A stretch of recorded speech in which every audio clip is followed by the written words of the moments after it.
Hi, my name is Ahmed bin Selim. Hi, I'm Paul Mayenza.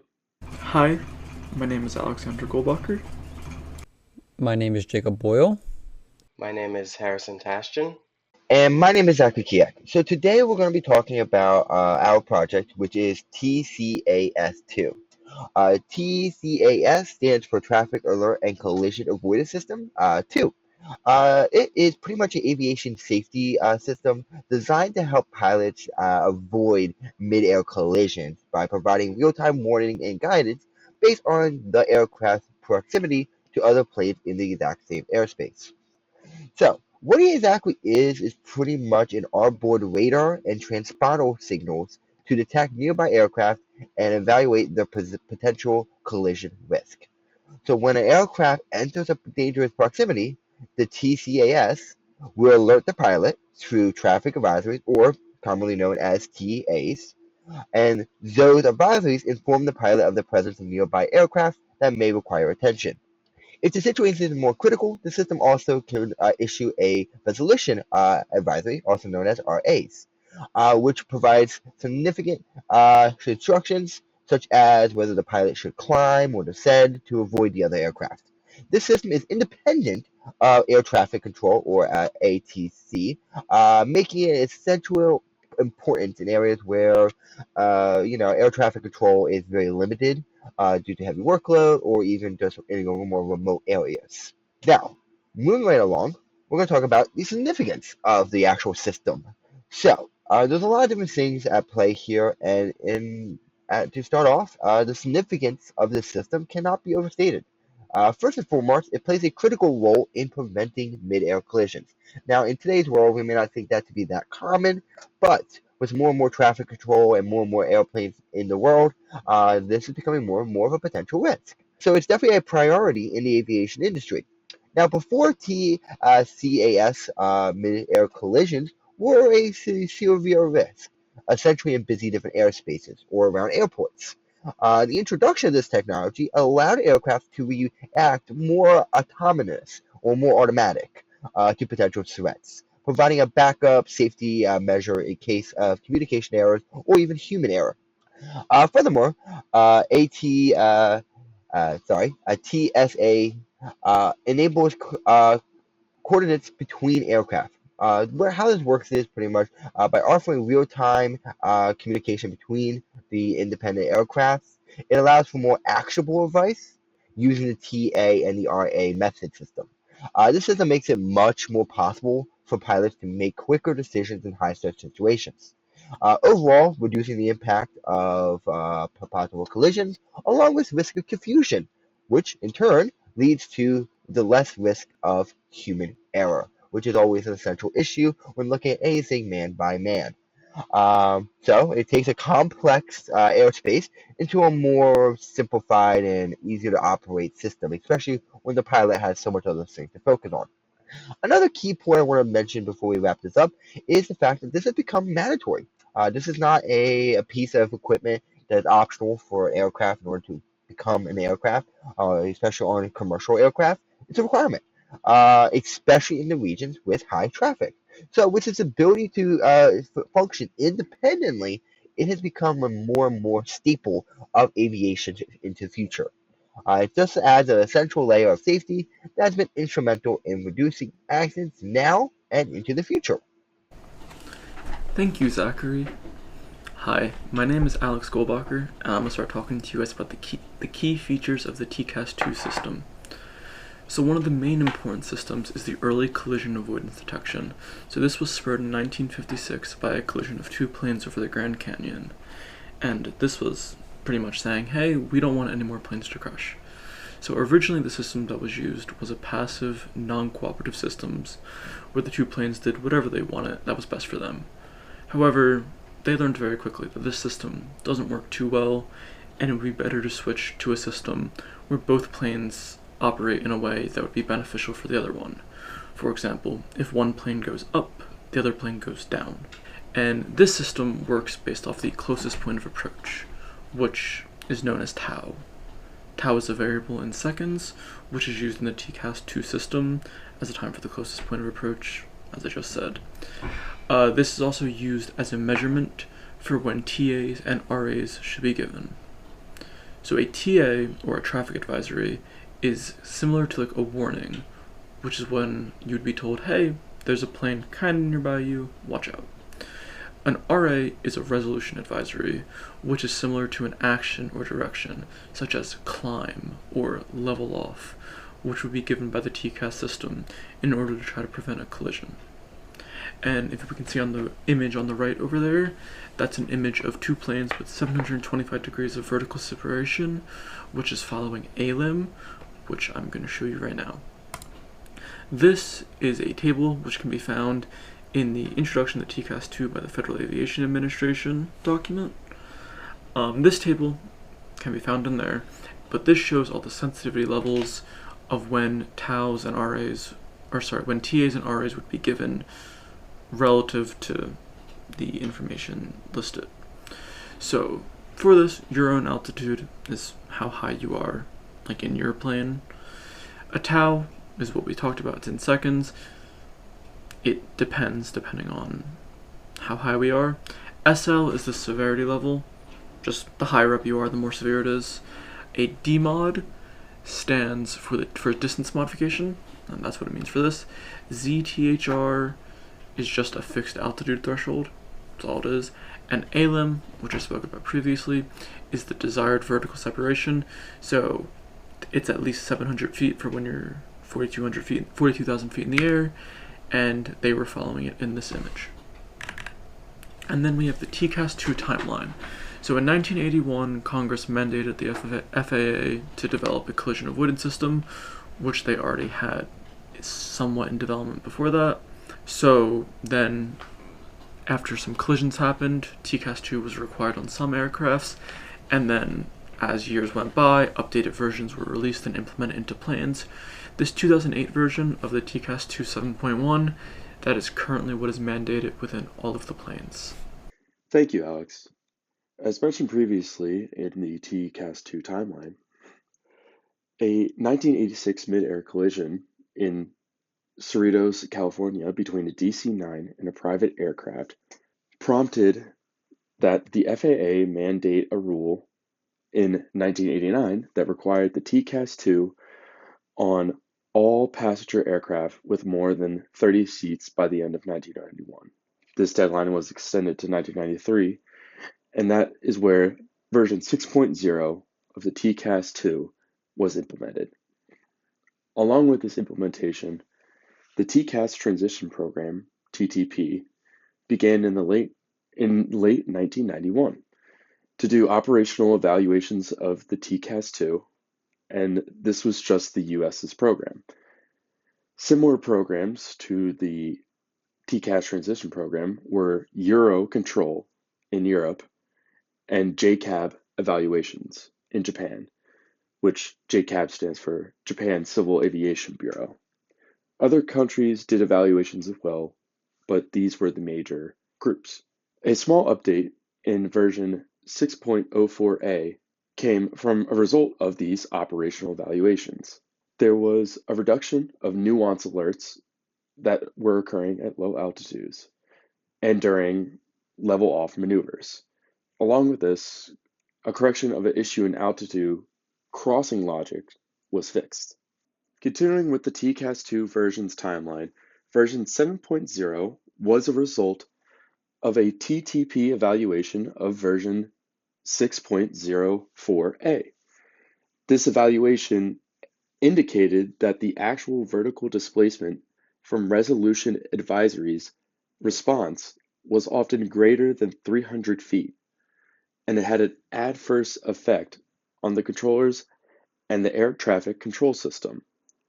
From this, numerous changes and enhancements to collision avoidance systems, oral annunciations, resolution advisory displays, and pilot training programs were done in order to reduce the number of resolution advisories issued and to minimize the altitude displacement in response to those resolution advisories. Version 7.1 was a result of a Eurocontrol evaluation of version 7.0. It was in response to a near miss in Japan in 2001 in a mid-air collision over Oberlingen, Germany in 2002. It allowed for additional sense reversal resolution advisories to better handle vertical chase geometries. It should be noted, though, that in each of these cases, the pilots maneuvered opposite to the displayed resolution advisory. This was found and shown that pilots occasionally maneuver in the opposite direction of that indicated by the Adjust Vertical Speed Adjust Resolution Advisory, or AVSA. So, in order to mitigate the risk of these pilots increasing at their vertical rate in response to an AVSA resolution advisory, all of these resolution advisories were replaced with level off, or LOLO, to prevent pilots from increasing vertical rate incorrectly. And on the right here, you can see a more visual representation of this issue. As you can see in version 7.0, it can be difficult to adjust to the required vertical speeds, whereas in version 7.1, you're only having to level off to a vertical speed of 100 feet per minute. When looking at a lot of the requirements for the TCAS 2, they can be written as shall statements, a few of which that we have listed here. First one being that the TCAS 2 system shall provide traffic advisories, TAs, and resolution advisories, RAs, in the vertical dimension to maintain or increase vertical separation between aircraft. And you can see here at the top right image, the TCAS protection volume. The largest area, which is that light yellow volume, is our TA, or traffic advisory volume, which is also known as our caution area. The next smallest volume, which is more of the orangey volume, is the resolution advisory volume, which is also known as our warning area. And then the smallest volume, which is the dark red, is our collision area for the aircraft. The next shall statement states that the TCAS-2 computer unit shall perform airspace surveillance, intruder tracking, own aircraft altitude tracking, threat detection, resolution advisory and maneuver selection, and advisory generation. This shall statement kind of encompasses all of the key features and aspects of the TCAS-2 system that were mentioned previously before. In the third shall statement, it states that the Mode S transponder shall be installed and operational for the TCAS-2 to function. Now, a Mode S transponder is a transponder that allows for air traffic control to send interrogations to a specific aircraft based on their unique address. This basically allows for air traffic control to be provided with flight identification for the aircraft based on its call sign that was entered into the flight plan. Along with this, the Mode S transponder has enhanced surveillance that is done by providing a more accurate picture of the airspace. It also has good collision avoidance, which is a crucial part of the TCAS-2 system.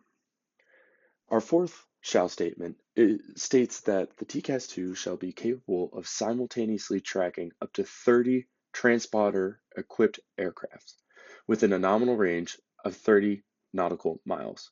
This shall statement dives into more of the numerically specific requirements of the TCAS-2, stating a specific amount or a limit that must be reached in order for the TCAS-2 to properly function. And then our last shall statement states that the TCAS-2 logic shall use sensitivity levels to adjust to the alerting thresholds based on the aircraft's altitude. So this shall statement dives into the adjustments that are made while an aircraft is in flight, and basically adjusting to those thresholds that we can see up in the top right corner there based on where the aircraft is, altitude. wise. I'm now going to pass it over to Jacob, who's going to talk about the testing process of the TCAS2 system. Thank you, Paul. So now I'm going to talk a little bit about our test plan for our demonstration of TCAS2. This slide outlines the three-part simulation we designed to demonstrate how TCAS2 works and how our system interacts with it. First, we ensured that the TCAS panel is set correctly. Next, we go into a conflict simulator that lets us adjust the latitude, longitude, and altitude of aircraft to predict CPA and TCPA values. This helps us visualize how close two aircraft will come and how soon that will happen. Then we move into our real-time ADS-B viewer, which pulls in aircraft positions and uses adjustable CPA thresholds and time windows to issue visual alerts when conflicts are detected. Finally, we run our reinforcement learning aircraft simulation. This introduces dynamic intruder aircraft, and we watch how our AI agent reacts in real time to avoid potential collisions. On the right here is a simplified TCAS2 system diagram showing the hardware involved. You'll see how everything connects to the central TCAS computer unit, which drives the advisories we see during our test cases. Now for a little overview on our test procedure. This slide here breaks down each step in the testing process that matches our demo stages. First, we ensure the TCAS panel and Mode S transponder are working, as these are essential components for TCAS to function. In step 3, we launch the CPA/TCPA simulator and manipulate aircraft positions to create near-miss scenarios. Then we used ADS-B viewer to simulate live airspace and validate if the system issues alerts at the right time. In step 5, we introduce our reinforcement learning agent and see if it can successfully maneuver to avoid intruders while keeping a safe CPA distance. We wrap up by checking if the alerts match what TCAS would normally generate and logging any interesting results. The image on the right shows a typical TCAS encounter with our aircraft and an intruder. You can see the relative motion and how a climb resolution advisory is issued when a conflict is predicted. Here we detail the methods we use to evaluate TCAS2 functionality and our AI model's behavior. We started by simulating hardware reliability and operating conditions like temperature extremes. Then we tested the logic behind CPA and TCPA by manually adjusting aircraft positions and thresholds. We evaluated how the reinforcement learning system performs under various scenarios, including multiple intruders and vertical resolution advisories like level off. One key test was ensuring that TCAS enters standby mode if the Mode S transponder fails, just as it's supposed to. We also checked the response time between threat detection and advisory issuance and ran simulated lightning strike tests based on IEEE standards. Finally, we compared the AI's avoidance behavior to standard TCAS responses and made sure alerts remained clear and appropriate under changing conditions.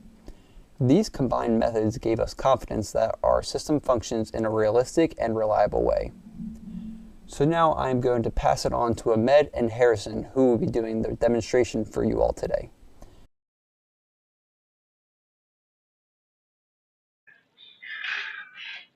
Hi, my name is Ahmed bin Selim, and today I'm gonna present the demo for our course. So we have like 3 apps. I'm gonna go through all of them and explain why we need each one of them.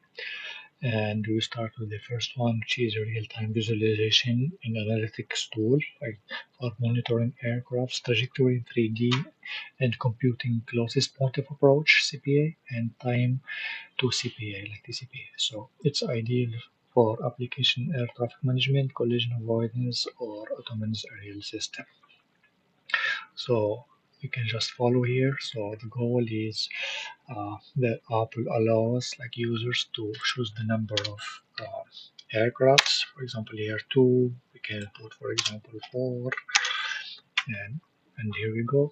And for each one, user can input multiple aircraft position and velocities. So this is the position, and this is the velocities, and compute how close each aircraft will get to a reference airplane. For this case, the reference is always like airplane number one.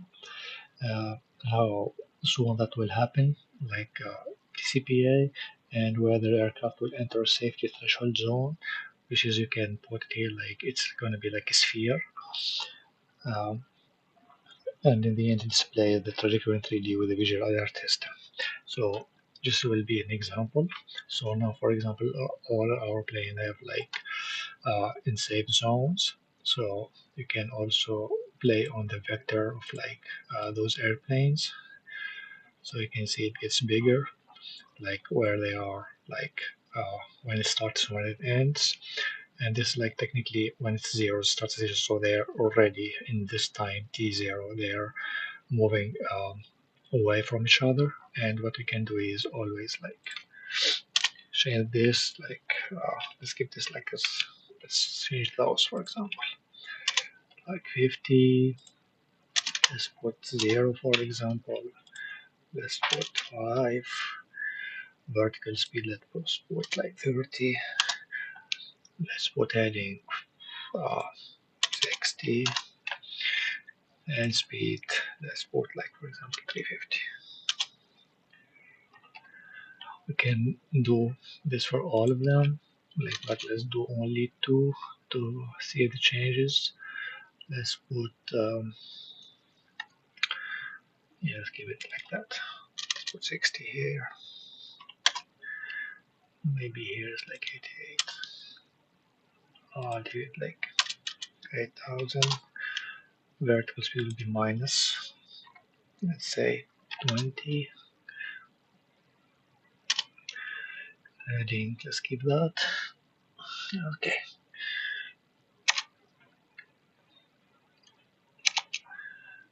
So you can see here it's like everything changed, but they're still safe. But because this is only 500, which is like very small. If we, for example, add zeros here, I just want to see the sphere, the safety zone. Yeah, you can see it here like so small because the area is so big. This is like in coordinates, so all of them are safe. Let's just try to put two close one together.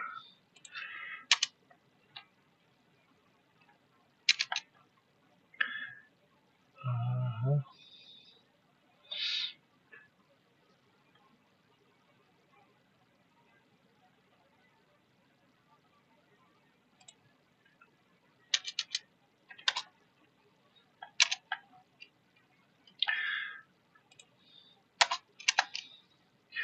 So just like here, for example, when you add like the threshold, it's like around uh, 50 kilometers, something like this, but we always can play on that. So you can see that airplane number 4 will get into the safety zone of airplane number 1. So what this does, so it will just like do simulation for multiple airplanes with multiple position and like heading and speed, and simulate if they're gonna be in the safety zone with that trajectory of the other airplanes. Okay, so if we're gonna go directly at what this do, so you can configure all of those and convert geographical um, coordinates into local Cartesian frame. So it's north up using the first plane latitude as the reference. So this one. This allows distance-based calculation in meters for CPA. Use relative motion equation to calculate CPA distance and time in second into the second until that happens. So, and plane violating those user-defined threshold trigger alert like this one. Next step is doing a real-time uh, uh, like representation of this algorithm with real-time airplanes. Let me just close this one.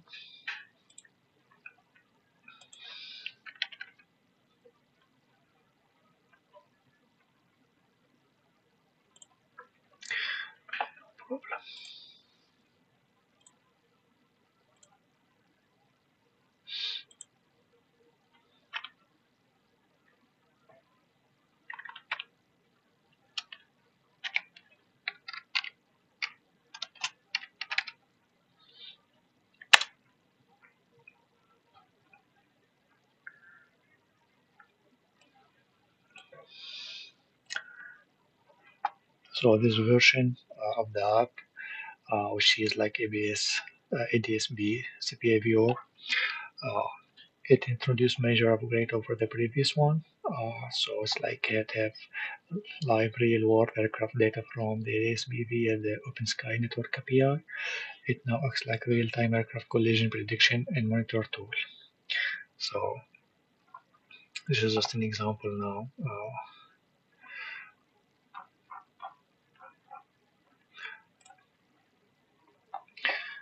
So you're gonna fetch like a real-time aircraft position, speed, heading, altitude within a user-defined radius. So we're gonna put like, so this is technically Philadelphia, and those are all the aircrafts in the zone in the code. Like for example, it's like I forget. I think it was like 10 mile by 10 mile. I'll check it. So and here you can choose here like which one is like your reference you want. So we can change it like, yeah, so only the first one for this one.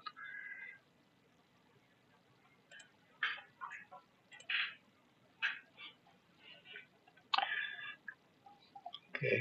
Uh, so the user select reference aircraft. So as I just showed you, and that reference aircraft will be used to compute the CPA and TCPA against all nearby aircraft.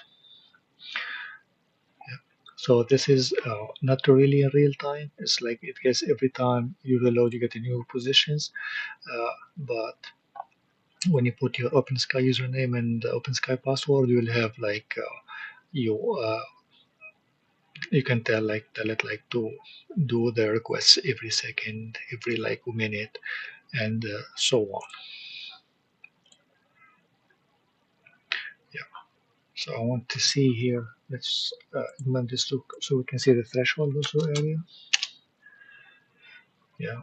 So I can see now because this is now way bigger, so I can say like all the airplanes will pass by the threshold, the safety zone of other airplanes.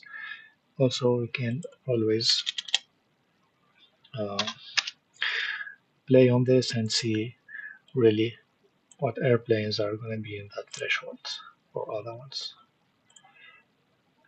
So it's a real-time simulation. Um, you can check the vector like in 1 hour, for example. This case is like you can put it more like where that airplane going to be. Of course, if there is no changes of direction or anything.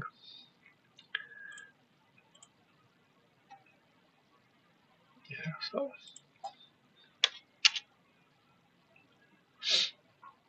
yeah, all of them. Not all of them. So we have like 8 from all of this, like from 22 airplane is going to cross the threshold of this reference for this case. Now we're going to go to the next one.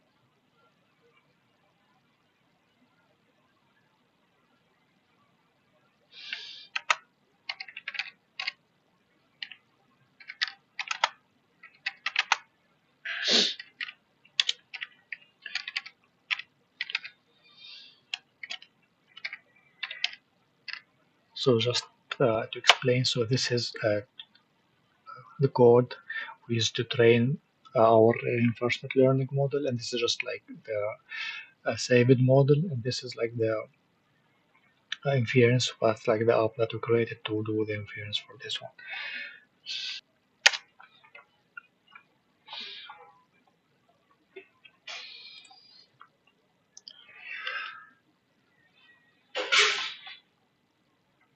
Okay.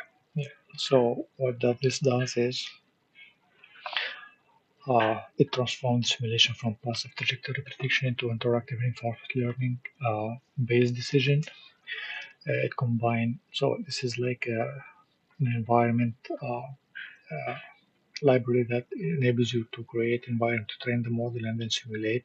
It's called OpenAI Gem, and the type of model is like stable baselines, PPOs, and in the end, we just like did this simulation. You will see what's happening there just in a moment.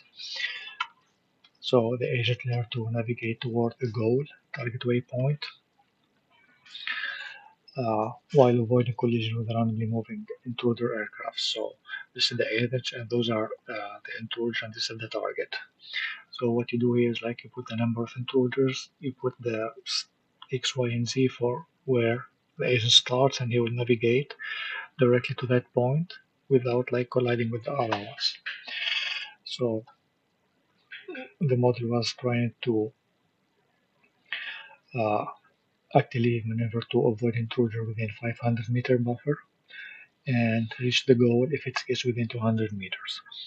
So how we train a reinforcement learning model is like give it reward logic. So in this case, we give it like -1 is like a penalty for each time step he does. So he will always go to the closest trajectory, like the shorter one. We give him 100 plus 100 for reaching the target. So that's the reward, like he's reaching the target. But we give him another penalty for -100 for approximately um, be close to intruder, like less than 500 meters. My name is Harrison Tashjian.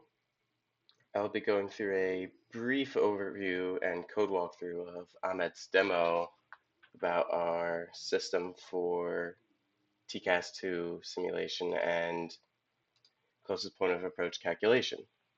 So starting off with the first app shown in the demo, which had Ahmed manually typing in values of trajectory and position of all aircraft. We will be going through exactly how this code works and showing what it does.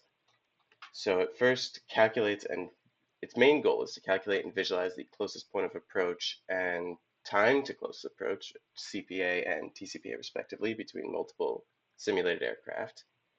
And it mainly uses this function to do so, compute CPA TCPA, which takes in five values, and mainly the positions and velocity of two respective aircraft, calculates their relative position, and then uses that to gain, well, first checks if they're going the same direction or not, and if they'll even get near each other, if that they're not moving away from each other, or else it just reports that this is the current closest point of approach. Then it calculates using this formula, which is the relative positions divided by the magnitude of these relative velocities, so, so the relative speed, and then finding the maximum of that. And then it can use that to calculate the Euclidean distance. So this is the TCPA, and then using that point, we can find the Euclidean distance and return the CPA and TCPA and the positions. And before that's done, actually, this function here can convert and is designed to convert um, geodetic coordinates to Cartesian coordinates, allowing for the use of this in a real-world simulation. So we're converting east-north altitude to x, y, and z for use in our vectors. And the rest of this code mainly handles the web interface for this. So we have text outputs and the actual like user definable arrays and values for these. And finally, the checking and outputting if there are intrusions or not. And finally, this code here, its main goal is to plot the safety sphere, which is just the sphere, which is our threshold radius drawn in that web interface. And most of the rest of this code is for drawing that web interface and plots. Now going to the real-time variant of this app, most of the code is the same actually. Most of the drawing code remains the same. Most of the path drawing and web interface is similar. It's requiring less user input. And the coordinate conversion code is the same. The calculation's the same. But what's mainly different is the ADS-B implementation, which can be used basically as an actual or more realistic simulation in real time of the reference aircraft and other aircraft, which we are trying to avoid, and it will output the closest point of approach. And finally, using the reinforcement learning part of the code, we can use that CPA and our positions of aircraft to try and actually model this and make a functional system. This is done primarily through a reward system, which is somewhere. Here it is. So we've defined the actions. So basically, you are the reference aircraft. You have a goal and a point that it's starting at. And so for every step it takes to that, it is losing a reward, or an amount of reward, a small amount because we want it to still actually move. But this is so that it will prioritize the fastest and most direct direction to its goal, allowing for it to maximize fuel savings when deployed in an actual aircraft. And once it reaches its goal, it gets a large reward, which we want it to actually prioritize getting this reward. And we also have it heavily deprioritize a distance less than 500 by giving it a significant penalty for violating that distance. That's a brief overview of the code used to run these demos, and I'll hand it off to Zachary to conclude. Thank you, Harrison. So that was our simulation and demonstration of our model of the TCAS. So you now understand that it's an essential part of modern aviation that both focuses on safety and overall collision avoidance. It empowers pilots nowadays with real-time data so they can make informed decisions so they can turn those complex situations into more simpler situations. Overall, it makes everything a lot more coordinated, even with the absence of the ATC. Overall, the system will continue to evolve. Remember, this is only number two. There will definitely be more going into the future, with each version having improvements to address new challenges as we continue to progress. Here are our sources that we used during our presentation, and I hope you enjoyed, and we wish you a happy day.